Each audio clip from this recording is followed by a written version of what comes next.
When Yah sets before us a project or endeavor, when we bring it to completion, not only does it reflect our obedience to Him, but it also reflects the state of our heart, the attitude of our heart, the anticipation, perhaps even of our future in doing so.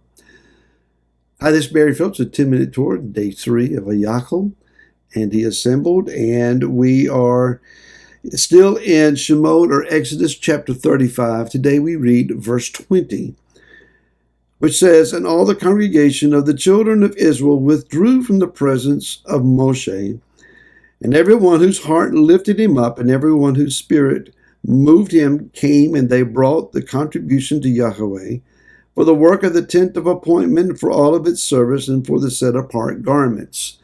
The tent of appointment, the Mishkan, the tabernacle, the dwelling place. I find it interesting here that Yah did not just supernaturally open up a cave or a hole in the ground or send messengers down carrying supernatural supplies, but rather He sourced everything He needed for His dwelling place from the midst of the people. They did not go in debt to do this. They did not run to their phones with their credit card in hand to put it on a credit statement for late payment later on. It was already there. So He had sourced among the people from the plunder of the Mitzrites, from the Egyptians, every board, jewel, fabric, color, metal, everything that they needed to build His dwelling place according to His design.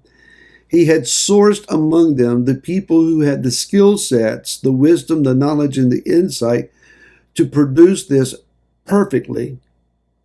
So when it was all said and done, Yah's presence filled the house, even so great that Moshe could not enter in.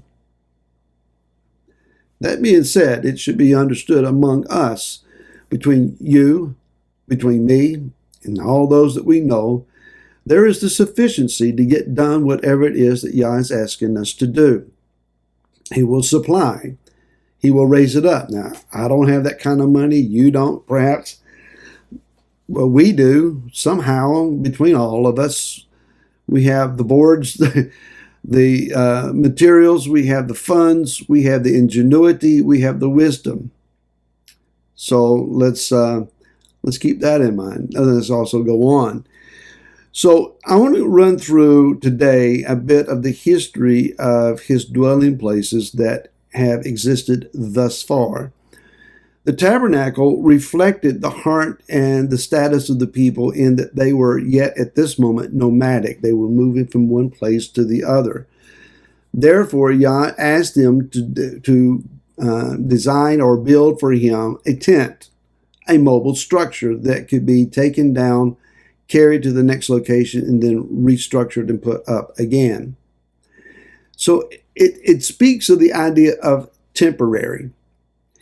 This tent structure survived 360 some years, even after they got into the land.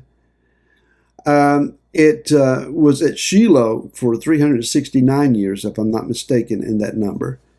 And that's during the days of Eli the priest with his sons Hophni and Pinchas, or Phineas as we would say, until the ark was taken away from them. So the tent structure survived and was useful for many, many years, hundreds of years, even after the people stopped being nomadic. But then in the days of David Hamelech, David the king, he brought the ark back, and he likewise set up a tent. And here he had a brazen altar and the tent, and then he had singers and Levites who played instruments, and there was a constant attitude of worship and song and praise and offerings. But the ark was in a tent, and it was given close proximity. This reflects the heart of David, in that he promoted intimacy of the people with Yah, close approach to the presence of the Most High. Come, let's sing before Him. Let's let everything that hath breath praise Yahweh. And he promoted this idea of the worthiness of Yah for our song, our worship, our prayers, our offerings, our giving of ourselves. And the tent reflected that. Later then, during the days of his son Solomon, Solomon's mindset was grandeur, perfection, extravagance. And so he constructed the greatest edifice that had ever been built until that day. Not only was there a menorah inside the temple, there were 10 menorahs.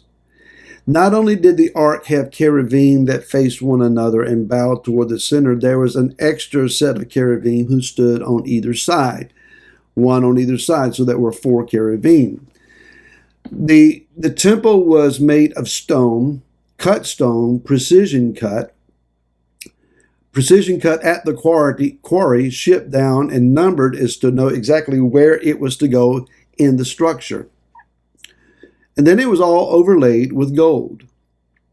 It was a golden palace for the world's king. It was reflective of the grandeur, the wisdom, the greatness of Solomon, and also the fact that Israel at that time was the world's lone superpower. That temple was destroyed after the people fell into gross sin in their heart, and the Babylonians came and completely razed it.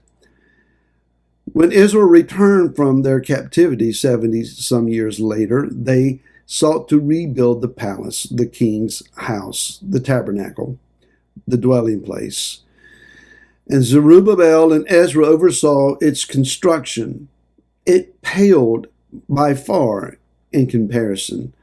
Under the days of Herod the king, Herod sought to then remodel it and reproduce in it some sense of grandeur. So we started out with a return refugee level temple.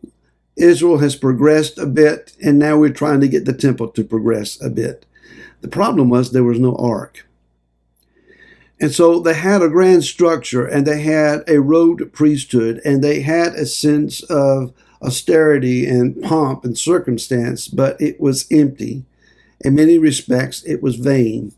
And Yeshua said of this group, he said that they were whitewashed on the outside, but full of dead men's bones on the inside, washed and cleaned, but nasty inside.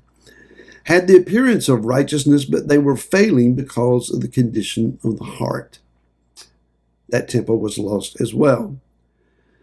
So now we have the Temple Mount without a temple. What we do have is a temple in waiting. It is a modern, modular temple that is complete in all of its artifacts. They have everything that they need, from my understanding, and it's ready to go up at a moment's notice. Once the green light is given, the construction will begin and the modular components will be assembled, and very, very quickly, they're going to be able to put up a temple structure and start offering their offerings. Perhaps this is the idea. We need to seize the moment before it gets taken away from us.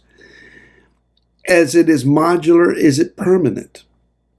Maybe are they anticipating this as a permanent design, or we will remodel as we go to a more permanent structure? But this one is reflective of the heart of Israel right now. Seize the moment. Take advantage of the opportunity. Let's go, let's go, let's go, let's go. Because they are in a hurry to recapture their opportunity of worship. Finally, we have a temple that is yet to be seen. And once Yeshua, our Messiah, comes, he will erect a temple that will far surpass anything the world has ever seen constructed before. 12 gates named after the 12 tribes. A restored proper priesthood from the sons of Zadok. Yeshua himself, not only king, but also Kohen HaGadol, the high priest of the order of Melchizedek on the throne.